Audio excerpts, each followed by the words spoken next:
আসসালামু আলাইকুম। আশা করি সবাই ভালো আছেন। আজকে আমি আপনাদেরকে রোজগার প্রাপ্তির সুলেমানি গন্ডা বা চাকরি লাভের সুলেমানি গন্ডা দিব। অনেকে চাকরিচ্যুত হয়ে গেছে বা বেকার, চাকরির জন্য ট্রাই করতেছে, হচ্ছে না বা আশানুরূপ চাকরি পাচ্ছেন না। তো আয় রোজগার প্রাপ্তির জন্য এই গন্ডাটা ব্যবহার করতে পারেন। খুবই ভালো কাজ করে। এই ধরনের বিদ্যাগুলা কিন্তু 100% কাজ করে।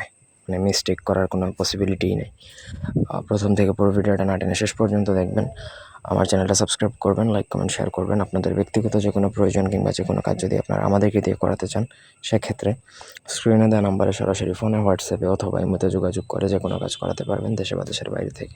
তো স্ক্রিনে একটা আয়াত, দোয়া বা তদবির বা মন্ত্র যেটাই দেখছেন, সেটা আপনি প্রথমত ভালো করে পড়বেন। বাংলা লেখা অনেক ক্ষেত্রে উচ্চারণে একটু ডিফিকাল্ট মনে হতে পারে, বাট কিছু সময় পড়লে সেটা আপনার জন্য ঠোঁটস্থ হয়ে যাবে। যাই হোক, যদি কোনো ব্যক্তি বেকারিতে উত্ত্যক্ত হয়, জীবনের উপর নিরাশ হয়ে যায়, কোথাও কোনো কাজ পাচ্ছে না, অথবা গৃহ অভাব বেড়ে যাচ্ছে, আহার জোটানো অসম্ভব হয়ে পড়ছে, এই অবস্থায় উক্ত আয়াতটা জাফরান দ্বারা কাগজে লিখে তাতে মোম মাখিয়ে, অর্থাৎ মোমের মধ্যে ভরে নিজের ডান হাতে ভেবে দিবেন। অর্থাৎ বিসমিল্লাহির রহমানির রহিম অক্কল্লজি মর্রাওয়ালা করই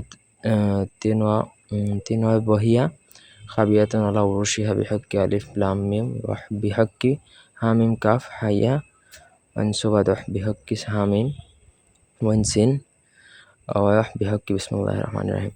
তো একটু কঠিন, কিন্তু পড়লে এটা আপনার জন্য কি হয়ে যাবে, এটা আরবিতেও লিখতে পারেন, আবার বাংলা এইভাবেও লিখলে হবে।